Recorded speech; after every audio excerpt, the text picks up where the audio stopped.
Superficial igneous rock का अध्ययन कर रहे थे, जिसमें हमने बैथोलिथ, लेकोलिथ और फेकोलिथ का अध्ययन किया, जिसमें हमने देखा कि सबसे पहले बैथोलिथ का अध्ययन किया, जिसमें हमने देखा कि मैग्मा का जमाव इसमें क्या होता है, गुंबदाकार रूप में बहुत अधिक गहराई तक होता है। इसका आधार जो बैथोलिथ होगा उसका आधार बहुत ही गहराई पर होता है। तो अपर्दन के कारकों द्वारा बैथोलिथ का शीर्ष दिखाई दे सकता है, लेकिन इसका आधार कभी भी दृष्टिगत नहीं होगा। इसके बैथोलिथ के किनारे क्या होते हैं, खड़े ढाल वाले होते हैं।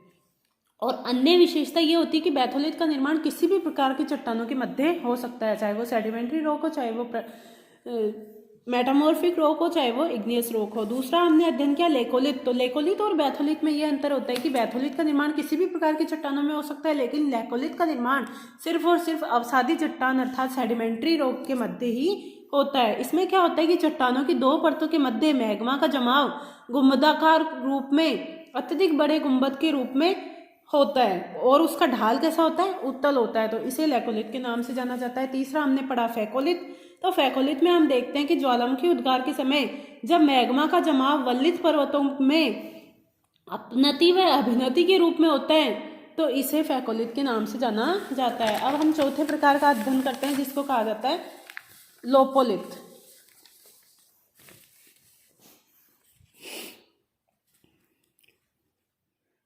लोपोलिथ, तो लोपोलिथ की ये विशेषता होती है कि इसमें मैग्मा का जमाव, जैसे हमने देखा था कि लेकोलिथ जो होता है उसमें मैग्मा का जमाव उत्तल आकार में होता है, लेकिन जो लोपोलिथ होता है उसमें मैग्मा का जो जमाव होता है वो किस प्रकार का होता है, अवतल प्रकार से। ठीक है, अवतल आकार में। और छिछली बेसिन में अवतल आकार की, जब अवतल आकार की छिछली बेसिन में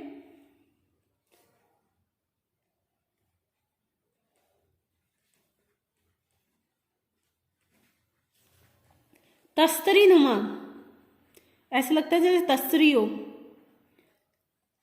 आकार में होता है। ठीक है, ज्वालामुखी उद्गार के समय जब मैग्मा का जमाव अवतल आकार की छिछली बेसिन में तस्तरी नुमा होता है, तो उसे लोपोलिथ के नाम से जाना जाता है। अर्थात ऊपर आने की दृष्टि, जब मैग्मा ऊपर की ओर आता है तो एक बेसिन में जब अवतलाकार रूप में ऐसे तस्तरी नुमा मैग्मा का जमाव हो जाता है, तो इसको कहा जाता है लोपोलिथ। नेक्स्ट हम बात करते हैं सिल की। सिल शीट।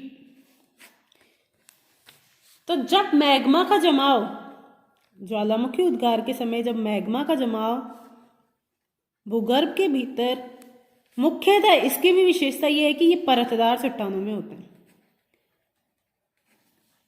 परतदार चट्टान या सेडिमेंट्री रॉक। मैग्मा का जमाव परतदार चट्टानों में परतों के मध्य, दो परतों के मध्य क्षैतिज रूप में होता है,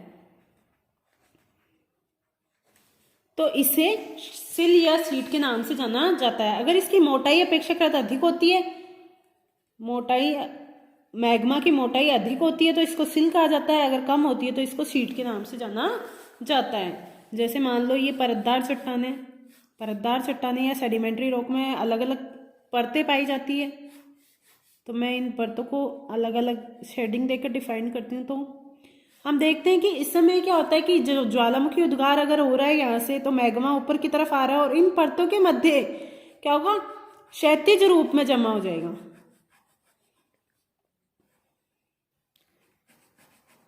परतों के रूप में, यानी परतों के समानांतर ही जब क्षैतिज रूप में जमा हो जाता है तो इसको सिल या शीट के नाम से जाना जाता है। अगर इसकी मोटाई अधिक है तो इसको सिल कहा जाएगा, और अगर इसकी मोटाई कम है तो इसको शीट कहा जाएगा। इसके बाद नेक्स्ट आता है डाइक।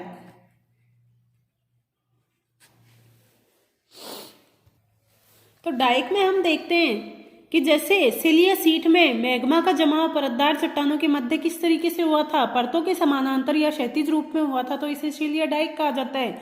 लेकिन अगर परतदार चट्टानों के मध्य जो मैग्मा का जमाव है वो परतों के लंबवत अगर होता है, यानी मैग्मा अगर यहाँ से आ रहा है और ये परतों के लंबवत ही अगर इसका जमाव हो जाता है, यानी इसी क्षेत्र में मैग्मा क्या हो जाता है, परतों के लंबवत रूप में जमा हो जाता है, तो इसको डाइक के नाम से जाना जाता है। ठीक है, जब मैग्मा का जमाव परतदार चट्टानों के मध्य परतों के लंबवत रूप में दीवार के समान हो जाता है तो इसे ही डाइक के नाम से जाना जाता है। तो अब तक हमने ये हाइपोबेसिल रॉक के विभिन्न प्रकार 6 प्रकार पढ़ चुके। पहला बैथोलिथ, लेकोलिथ, बैथोलिथ, लेकोलिथ, उसके बाद सिल, डाइक, लोपोलिथ, फैकोलिथ, ये सारे हम अध्ययन कर चुके हैं। अब नेक्स्ट हम देखते हैं रासायनिक संरचना के आधार पर चट्टानों के प्रकार। आग्नेय शैल के अब तक हमने प्रकार पढ़े हैं कि उनकी उत्पत्ति कहाँ पर होती है। अगर धरातल के भीतर होती है, धरातल से भीतर भूगर्भ में होती है, या फिर धरातल के ऊपर होती है। अब नेक्स्ट हम पढ़ेंगे रासायनिक संरचना के आधार पर आग्नेय चट्टान।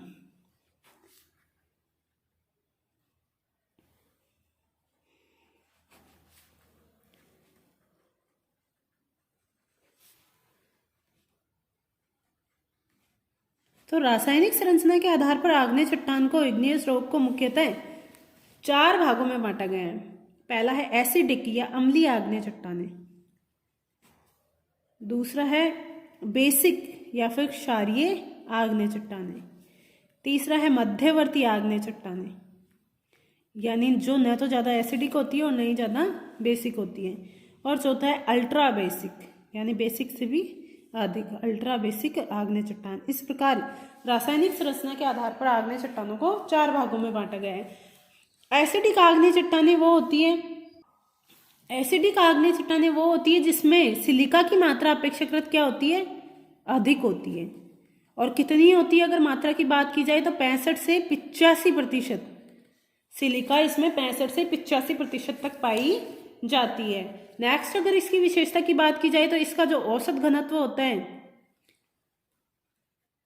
वो 2.7 से 2.8 के मध्य होता है, अर्थात इसका घनत्व क्या होता है, कम होता है, 2.7 से 2.8 के मध्य। और एसिडिक जो आग्नेय चट्टानें हैं इनमें मुख्यतः क्वार्ट्ज व फेल्सपार की अपेक्षाकृत क्या होती है, अधिकता होती है। यानी कौन से खनिज इसमें अधिक मात्रा में पाए जाते हैं, तो वो हो गए क्वार्ट्ज व फेल्सपार। फेरोमैग्नीशियम जो खनिज होते हैं उनकी इसमें क्या होती है, कमी होती है, इनकी कमी होती है, क्वार्ट्ज व फेल्सपार की अधिकता होती है। और जो सिलिका यानी एसिडिक जो आग्नेय चट्टान है इनका जो कलर की बात की जाए तो रंग इनका कैसा होता है, हल्का होता है, ये हमेशा रवेदार होती है, यानी इनमें क्रिस्टल क्या होते हैं, पाए जाते हैं। और क्रिस्टलों का आकार भी अपेक्षाकृत क्या होता है, क्रिस्टलों का आकार भी अधिक होता है, यानी मोटे क्रिस्टल पाए जाते हैं। और अन्य विशेषता की अगर बात की जाए तो इस पर अपरदन का प्रभाव जो होगा, अपरदन का प्रभाव बहुत ही कम होगा।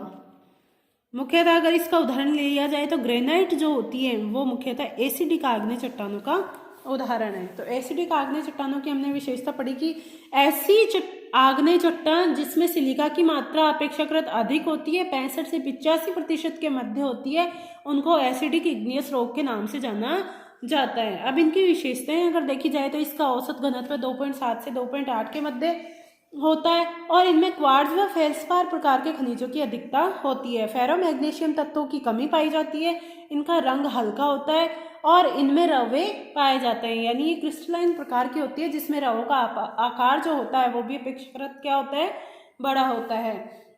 और एसिडिक आग्नेय चट्टान पर अपरदन का प्रभाव अपेक्षाकृत कम पाया जाता है। इसका उदाहरण अगर देखा जाए तो ग्रेनाइट जो होता है वो एसिडिक आग्नेय चट्टान का उत्तम उदाहरण है।